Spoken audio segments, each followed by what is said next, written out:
Hi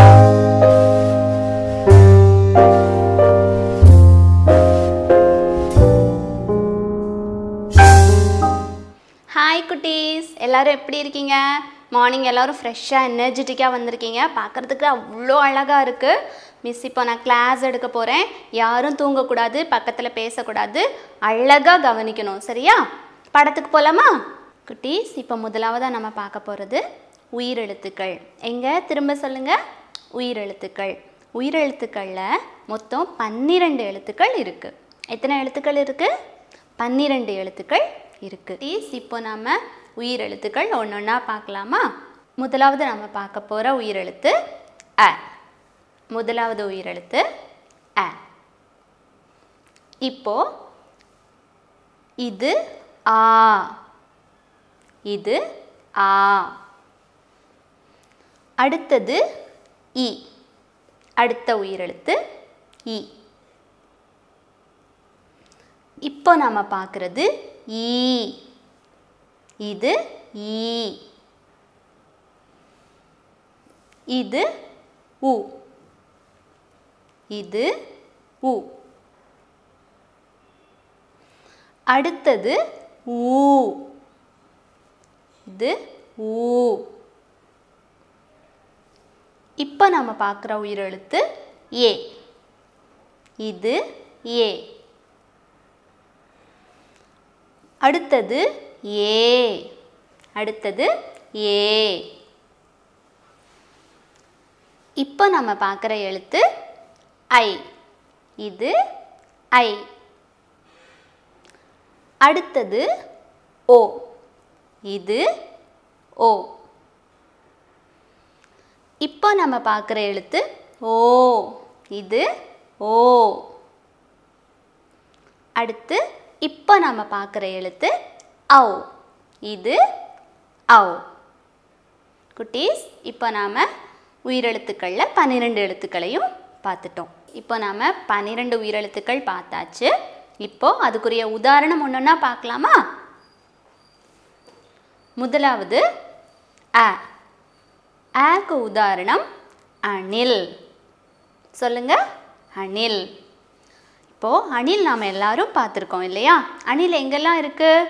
மரத்துலலாம் நிறையா பார்த்துருக்கோம். Sometimes வீட்டுகளில் கூட நம்ம பார்த்துருக்கோம். வீட்டுக்குள்ளெல்லாம் வரும் இல்லையா? எத்தனை பேர் பார்த்துருக்கீங்க? கை உயர்த்துங்க. நிறைய பேர் பார்த்துருப்போம் இல்லையா?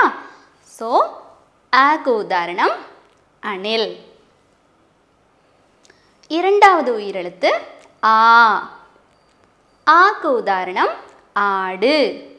ஆக்கு உதாரணம் ஆடு. ஆட்டுக்குட்டி நம்ம எங்கெல்லாம் பார்த்துருக்கோம்? நிறைய பேர் வீட்டில் வளர்ப்பாங்க ஆட்டுக்குட்டி. கிராமங்கள்லாம் போனால் எல்லார் வீடுலேயும் நிறைய இருக்கும் ஆட்டுக்குட்டி. நீங்கள் கூட பார்த்துருப்பீங்க. சில டைம் ரோட்டில் கூட நம்ம பார்த்துருப்போம். அதனால் எல்லாருக்கும் ஆட்டுக்குட்டி தெரியும் இல்லையா? ஸோ ஆக்கு உதாரணம் ஆடு. மூன்றாவது உயிரெழுத்து ஈ. ஈக்கு உதாரணம் இலை. ஈக்கு உதாரணம் இலை. இப்போது இலை யாரெல்லாம் பார்த்துருக்கீங்க? கை உயர்த்துங்க. எல்லாரும் பார்த்துருப்போம் இல்லையா? வீட்டில் செடிலாம் நம்ம வளர்க்குறோம். அந்த செடியிலெல்லாம் இலை இருக்குது, மரங்களில் இருக்குது. இலை என்ன கலரில் இருக்கும்? அழகான பச்சை நிறத்தில் அழகாக இருக்கும் இல்லையா? ஸோ எல்லாரும் இலை பார்த்துருக்கோம். ஸோ ஈக்கு உதாரணம் இலை. நான்காவது உயிரெழுத்து ஈ. ஈக்கு உதாரணம் ஈட்டி. ஈக்கு உதாரணம் ஈட்டி. ஈட்டி நம்ம எங்கெல்லாம் பார்த்துருக்கோம்? நிறைய பேர் வேலை செய்கிற இடத்துல, கல் உடைக்கிற இடத்துல, இந்த மாதிரி இடத்துலலாம் ஈட்டி இருக்கும். ஈட்டி நீளமாக பெருசாக இருக்கும். நிறைய பேர் பார்த்துருப்பீங்க. ஸோ ஈக்கு உதாரணம் ஈட்டி. ஓகே, இப்போது ஐந்தாவது நம்ம பார்க்க போகிற உயிரெழுத்து உ. ஐந்தாவது உயிரெழுத்து உ. இதற்கு உதாரணம் உருளைக்கிழங்கு. இதற்கு உதாரணம் உருளைக்கிழங்கு. உருளைக்கிழங்கு வீட்டில் நம்ம சமைக்கிறதுக்கு யூஸ் பண்ணுவோம். உருளைக்கிழங்குல நம்ம என்னெல்லாம் சாப்பிடுவோம்? சிப்ஸ் போட்டு சாப்பிடுவோம், அதை ஃப்ரை பண்ணி சாப்பிடுவோம். நிறைய அம்மா வீட்டில் செஞ்சு கொடுப்பாங்கல்ல. ஸோ ஊக்கு உதாரணம் உருளைக்கிழங்கு. ஆறாவது உயிரெழுத்து ஊ. ஊக்கு உதாரணம் ஊஞ்சல். ஊக்கு உதாரணம் ஊஞ்சல். ஊஞ்சல் சில பேர் வீட்டிலையே வச்சுருப்பாங்க. சில பேர் பார்க்கில், குட்டீஸ் எல்லாரும் நீங்கள் எங்கே போவீங்க? பார்க்குக்கு போய் ஊஞ்சல் எல்லாம் ஆடுவீங்க இல்லையா? ஸோ ஊக்கு உதாரணம் ஊஞ்சல். ஏழாவது உயிரெழுத்து ஏ. ஏக்கு உதாரணம் எலி. ஏக்கு உதாரணம் எலி. எலி நம்ம எங்கெல்லாம் பார்த்துருக்கோம் சொல்லுங்கள்? நம்ம வீடுகளெல்லாம் தேவையில்லாத பொருட்கள் எங்கெல்லாம் இருக்கோ அங்கெல்லாம் எலி நிறைய பார்க்கலாம் இல்லையா? ஈவன் கிச்சனில் கூட நம்ம வீட்டில் எலியெல்லாம் இருக்கும். நமக்கு ரொம்ப தொல்லை கொடுக்கும். தேவையில்லாத இடத்துல பொந்துலெல்லாம் போய் ஒளிஞ்சிருந்து இருக்கும் எலி. நம்ம பார்த்துருக்கோம் இல்லையா? ஸோ ஏக்கு உதாரணம் எலி. எட்டாவது உயிரெழுத்து ஏ. எட்டாவது உயிரெழுத்து ஏ. ஏக்கு உதாரணம் ஏனி. ஏக்கு உதாரணம் ஏனி. ஏனி நம்ம எங்கெல்லாம் யூஸ் பண்ணுவோம்? வீடுகளில், வேலை செய்கிற இடத்துல, கட்டடம் கட்டுற இடத்துல, ரொம்ப உயரமான இடத்துல ஏதாவது பொருள் எடுக்கணும்னா நம்ம கையை வச்சு எடுக்க முடியுமா? முடியாதுல்ல. அப்போ நம்ம என்ன யூஸ் பண்ணோம்? ஏணி வச்சு அதுலேருந்து ஏறி போய் மேலேருந்து பொருள் எடுக்கணும் இல்லையா? ஸோ ஏக்கு உதாரணம் ஏணி. இப்போ நாம் பார்க்க போகிறது ஒன்பதாவது உயிரெழுத்து. ஒன்பதாவது உயிரெழுத்து ஐ. ஒன்பதாவது உயிரெழுத்து ஐ. ஐக்கு உதாரணம் ஐந்து. சொல்லுங்க பார்க்கலாம். ஐந்து. ஐந்துன்றது நமக்கு நம்பரில் வருது இல்லையா? எண்களில் நம்ம ஐந்துன்ற எண்ணை பார்த்துருக்கோம். ஐந்துன்றதை நம்ம எப்படி தெரியும் நமக்கு? 1 2 3 4 5 தெரியுது இல்லையா நமக்கு? ஸோ 5. ஐ என்ற உயிரெழுத்துக்கு உதாரணம் 5. 10வது உயிரெழுத்து ஓ. 10வது உயிரெழுத்து ஓ. ஓக்கு உதாரணம் ஒட்டகம். உதாரணம் ஒட்டகம். இப்போது ஒட்டகம் யாரெல்லாம் பார்த்துருக்கீங்க? கை ரைஸ் பண்ணுங்க. ஒட்டகம் எப்படி இருக்கும் தெரியுமா? ரொம்ப உயரமாக இருக்கும். நாமெல்லாம் அதில் ஈஸியாக ஏறிட முடியாது. ரொம்ப கஷ்டம் அதில் ஏறுறது. அது வீட்லேயோ இல்லை நகரங்கள்லேயோ கிடையாது. அது எங்கே இருக்கும்னா பாலைவனத்தில் மட்டும்தான் இருக்கும். அங்கே பாலைவனத்தில் மட்டும்தான் அது வாழும். பாலைவனத்தில் நமக்கு பஸ்ஸு எதுவுமே நமக்கு போகிறதுக்கு கிடையாது. ஸோ பாலைவனத்தில் போகிறவங்க எல்லாருமே ஒட்டகத்துக்கு மேலே தான் ஏறி போவாங்க. ஸோ பாலைவனத்தில் மட்டும்தான் நம்ம ஒட்டகத்தை பார்க்க முடியும். ஸோ ஓக்கு உதாரணம் ஒட்டகம். 11வது உயிரெழுத்து ஓ. 11வது உயிரெழுத்து ஓ. இதற்கு உதாரணம் ஓணான். இதற்கு உதாரணம் ஓணான். ஓணான் நம்ம எங்கெல்லாம் பார்க்கலாம் தெரியுமா? வீடுகளுக்கு பக்கத்தில் மரங்கள் இருக்கும் இல்லையா? அந்த மரங்கள்லாம் ஓணான் காணப்படும். ஓணான் எப்படி இருக்கும்னு யாருக்காவது தெரியுமா? நம்ம வீட்டிலலாம் பல்லி பார்த்துருக்கோம் இல்லையா? பல்லி எப்படி இருக்கும்? சின்னதாக கொஞ்சம் நீளமாக இருக்கும் இல்லையா? அதே இதில் ஓணா பல்லியை விட இன்னும் கொஞ்சம் நீளமாக இருக்கும். கிட்டத்தட்ட பல்லி மாதிரி இருக்கும், ஆனால் கொஞ்சம் நீளமாக இருக்கும்.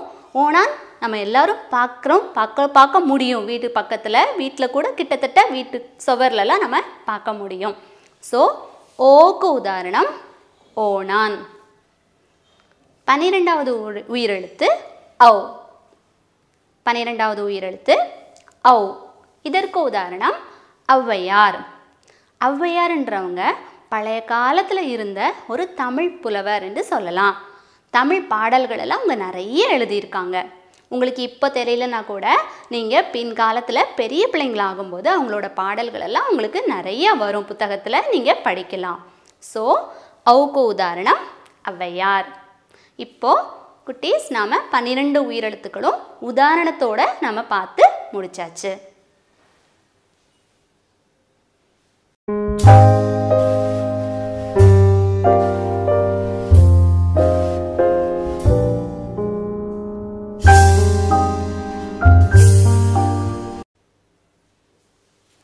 ஓகே குட்டீஸ், இப்போ நம்ம உயிரெழுத்துக்கள் 12 எழுத்துக்களும் உதாரணத்தோடு பார்த்தாச்சு.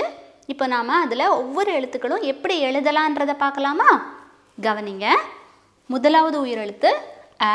இப்போ நம்ம எப்படி எழுதுறதுன்னு பார்க்கலாம். இப்படி மெதுவாக அழகாக தெளிவாக எழுதணும். ஸோ முதலாவது உயிரெழுத்து அ, இப்படி தெளிவாக எழுதணும். இப்போது நம்ம இரண்டாவது உயிரெழுத்து எழுதுறத பார்க்கலாம். இரண்டாவது உயிரெழுத்து ஆ. எப்படி எழுதலான்னு பார்க்கலாமா? கவனிங்க. இப்போ நான் ஆ எழுதி காட்டுறேன். மெதுவாக தெளிவாக அழகாக நம்ம எழுதணும். இது ஆ. ஸோ இரண்டாவது உயிரெழுத்து ஆ. இப்போ நாம் எழுதி பார்த்துட்டோம். இப்போது அடுத்து நம்ம ஈ எப்படி எழுதுறதுன்னு பார்க்கலாம். கவனிங்க. இப்போ நான் ஈ எழுதி காட்டுறேன்.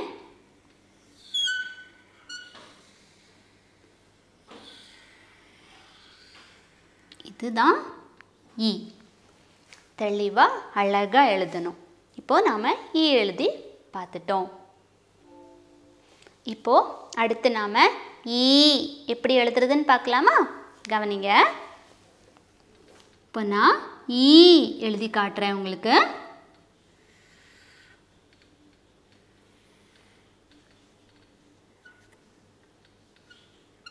தெளிவாக எழுதணும். இப்போ நாம் ஈ எழுதி பார்த்தாச்சு. இப்போது அடுத்து நாம் பார்க்க போகிற எழுத்து உ.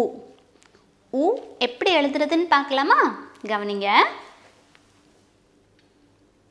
இப்போது நான் உங்களுக்கு உ எழுதி காட்டுறேன். இது உ. இப்போ நாம் உ எழுதி பார்த்தாச்சு. இப்போது அடுத்து நாம் ஊ எப்படி எழுதுறதுன்னு பார்க்கலாமா? கவனிங்க. இப்போ நான் எழுதுறது ஊ.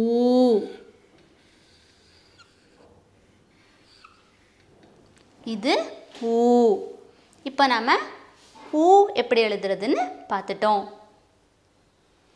இப்போ நாம் ஏ எப்படி எழுதுறதுன்னு பார்க்க போகிறோம். கவனிங்க. இப்போ நாம் ஏ எழுதி பார்க்குறோம். இது ஏ. இப்போ நாம் ஏ எப்படி எழுதுறதுன்னு பார்த்துட்டோம். இப்போ நம்ம ஏ எப்படி எழுதுறதுன்னு பார்க்க போகிறோம். கவனிங்க. இப்போ நம்ம ஏ எழுதி பார்க்குறோம். இது ஏ. இப்போ நாம் ஏ எழுதி பார்த்துட்டோம். இப்போது அடுத்து நாம் ஐ எப்படி எழுதுறதுன்னு பார்க்க போகிறோம். கவனிங்க. இப்போ நான் ஐ எழுதி காட்டுறேன்.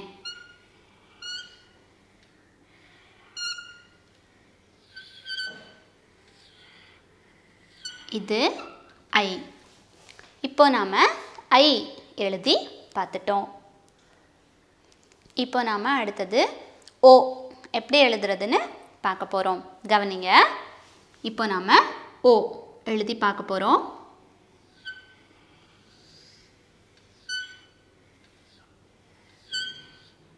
இது ஓ. இப்போ நாம் ஓ எழுதி பார்த்துட்டோம். இப்போ அடுத்து நாம் பார்க்க போகிற எழுத்து ஓ. அடுத்து பார்க்க போகிறது ஓ. எழுதி பார்க்கலாமா? கவனிங்க. இப்போ நான் எழுதுறது ஓ.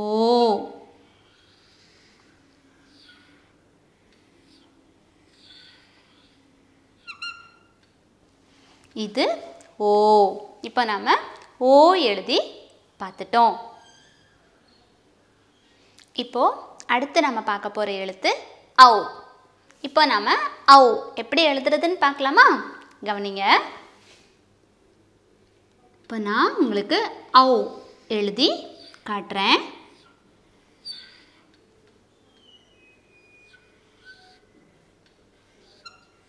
இது ஔ. இப்போ நாம ஔ எழுதி பார்த்துட்டோம்.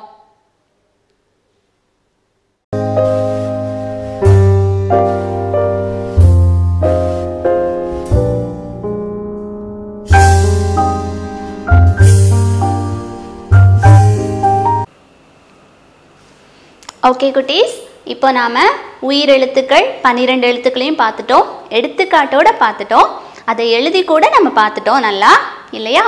ஓகே, இப்போ நான் உங்களுக்கு ஒரு சின்ன டெஸ்ட் வைக்க போகிறேன். ஓகேவா?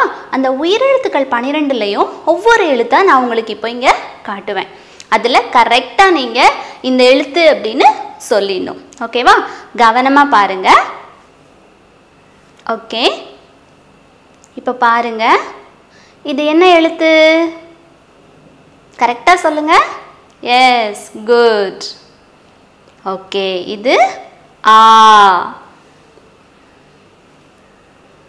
ஓகே, அடுத்தது இன்னொரு எழுத்து நான் உங்களுக்கு காட்டட்டுமா? இப்போ பாருங்க, இது என்ன எழுத்து? Yes, very good. இது ஐ. ஓகே, அடுத்த ஒரு எழுத்து பார்க்கலாமா? இப்போ பாருங்க, இது என்ன எழுத்து? கவனமாக பார்த்து சொல்லணும். இது என்ன எழுத்து? Yes, very good. ரொம்ப க்யூட்டாக சொல்கிறீங்க. இது என்ன எழுத்து? ஈ.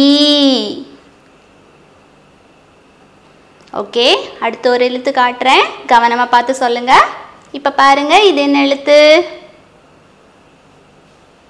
S, very good. எல்லாரும் சூப்பராக ஆன்சர் சொல்கிறீங்க. இது என்ன எழுத்து? ஏ. ஓகே, அடுத்த ஒரு எழுத்து போலாமா? கவனமா பாருங்க. இது என்ன எழுத்து? Yes, very good. இது ஆ. ஓகே, அடுத்து இன்னொரு எழுத்து காட்டுறேன், கவனமா பாருங்க. இது என்ன எழுத்து? எஸ், ரொம்ப நல்ல பிள்ளைங்களா இருக்கீங்க. இது ஓ. ஓகே, இன்னொரு எழுத்து பார்க்கலாமா? இது என்ன எழுத்து பாருங்க. Yes, good good. இது ஔ. ஓகே, இன்னொரு எழுத்து பார்க்கலாமா? கவனிங்க, பாருங்க, இது என்ன எழுத்து? இது எஸ், வெரி குட். ஈ. ஓகே, அடுத்து இன்னொரு எழுத்து போலாமா? பாருங்க, கவனமா புக் பாருங்க. இது என்ன எழுத்து? நல்லா யோசிச்சு சொல்லுங்க. இது என்ன எழுத்து? Yes, very good. ஓ. ஓகே, அடுத்து இன்னொரு எழுத்து போலாமா? கவனமா பாருங்க, கரெக்டா பதில் சொல்லணும். பாருங்க, இது என்ன எழுத்து? Yes, very good, very good. இது ஏ. ஓகே, அடுத்து கவனமா பாருங்க, இன்னொரு எழுத்து நான் உங்களுக்கு காட்ட போறேன், பார்க்கலாமா? பாருங்க, இது என்ன எழுத்து? எஸ், குட்டி பிள்ளைங்களா சூப்பரா ஆன்சர் சொல்றீங்க. இது என்ன எழுத்து? ஊ. ஓகே, கடைசியா ஒரு எழுத்து பார்க்கலாமா? இன்னொரு எழுத்து மட்டும் நம்ம சொல்லல, பார்க்கலாமா அது என்ன எழுத்துன்னு? பாருங்க, இது என்ன எழுத்து? எஸ், கியூட்டா சொல்றீங்க. இது என்ன எழுத்து? ஓ. ஓகே குட்டீஸ், நாம கரெக்டா 12 எழுத்துக்களையும் குட்டீஸ் சூப்பரா ஆன்சர் சொல்லிட்டீங்க. ஓகே,